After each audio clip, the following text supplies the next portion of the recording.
Tumayo ang lahat para sa ating panalangin. Magandang umaga mga bata. Kamusta ang araw niyo ngayon?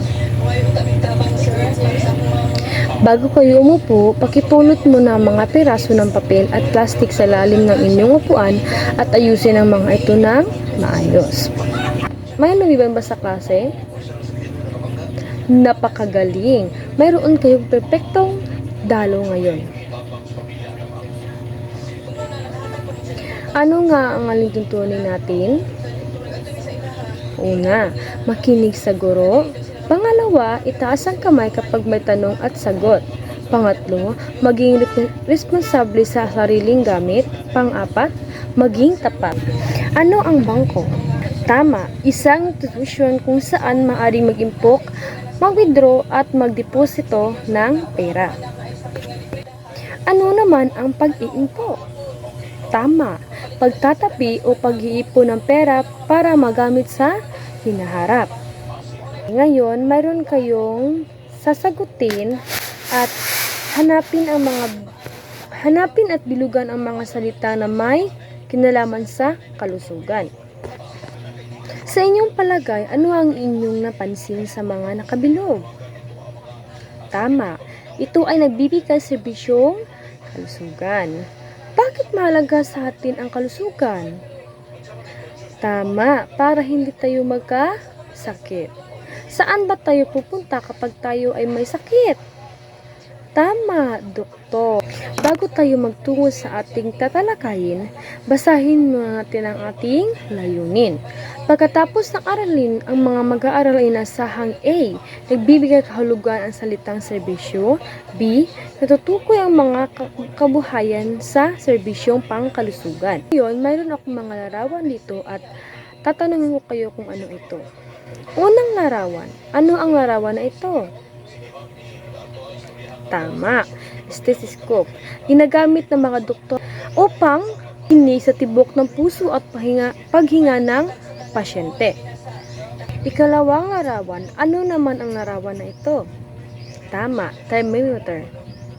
Ang thermometer para masukat ang temperatura ng katawan. Ikatlong larawan, ano ang larawan na ito?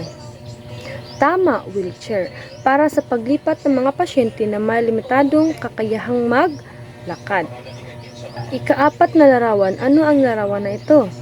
Tama, syringe and needle.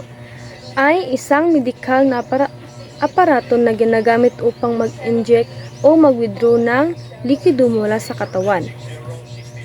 Panghuling larawan, ano ang larawan na ito?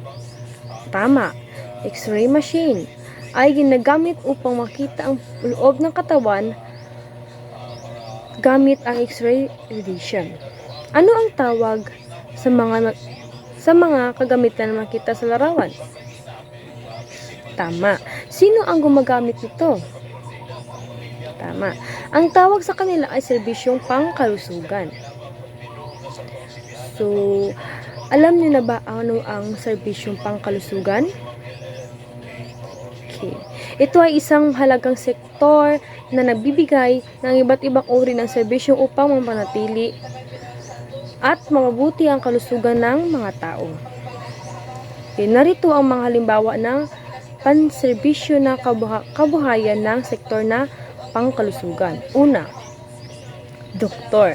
Taong dalubhasa sa medisina na may trabahong ng gamot ng mga taong may sakit o karamdaman. Pangalawa, ano naman ito? Very good. Nurse. Profesional sa pangangalagang pangkalusugan na nag-aalaga ng mga pasyente sa ospital at karaniwang tumutulong sa mga doktor. Tatlo. Ano naman ito? Tama. Dentista. Taong dalubhasa sa pangalaga ng ngipin at gilagid kabilang ang paggamot ng kondisyon na ugnay nito. Pang-apat. Tama, medical technologies. Medical technologies nagsasagawa ng mga laboratory tests upang makatulong sa pagtukoy ng mga sakit. Panglima, pharmaceutico. Taong may profesional na kaalaman sa pagtitimpla, paglabas at pagsusuri ng mga gamit. Pang-anim, physical therapist. Tumutulong sa rehabilitasyon o pagsasaayos ng mga pasyente na may pisikal na kapansanan. Bakit mahalaga ang mga taong magbibigay ng serbisyong pangkalusugan? Paano nakatutulong ang kanilang gawain sa ating komunidad? Ano sa serbisyong pangkalusugan ang nais tularan balang araw at bakit? Gawain, kilalanin ang serbisyo. Panuto, gumawa ng isang poster tungkol sa mga serbisyong pangkalusugan, ipaliwanag sa harapan ng kaklase. Tapos na bang lahat? Okay. Ano ang serbisyong pangkalusugan? Sino-sino ang nagbibigay serbisyong pangkalusugan?